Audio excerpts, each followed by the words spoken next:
روز قیامت شد و صاحب سور اومد به میدون و دمید تو شیپور. مرده ها از تو قبراشون پا شدن، منتظر محشر کبرا شدن. صف کشیدن. وقت حساب کتاب شد.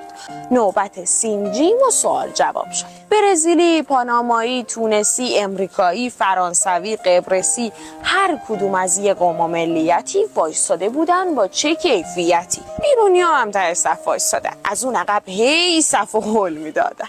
یهو خدا از اون بالا صدا کرد، ایرونیا رو از تو صف جدا کرد. سپرد اونا رو دست یه فرشته، گفت اینا رو ببر جاشون بهشته. خارجی‌ها که صحنه رو می‌دیدن شاکی شدن، داد و هوار کشیدن. گفتن آقا رفیق بازی نداشتیم، از این قرارا ما با هم نذاشتیم.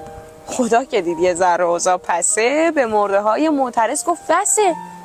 این ایرونی‌ها که توی صف بودن تموم عمرشون توی کف بودن. یه سر سوزن دل خوش نداشتن، تو دلاشون بذر امید نکاشتن.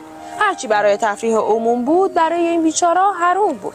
شادیاشون رو قدغن میکردن، جوونا رو سوار ون میکردن. نه دیسکویی، نه کافه‌ای، نه باری، نه ساحل مختلطی، نه یاری.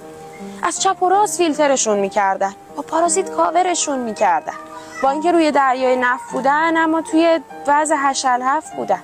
گرفتار فرار مغزا شدن، نخبه هاشون ول توی دنیا شدن. یه عده تو بی برقی و بیابی گیر میدادن فقط به بی حجابی.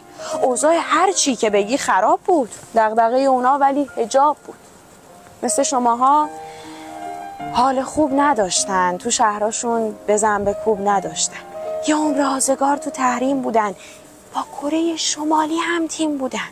خلاصه این ملت بیاتیه حساب کتابشون قراقاتیه. کلی تو اون دنیا عذاب کشیدن، طعم جهنم و همه چشیدن.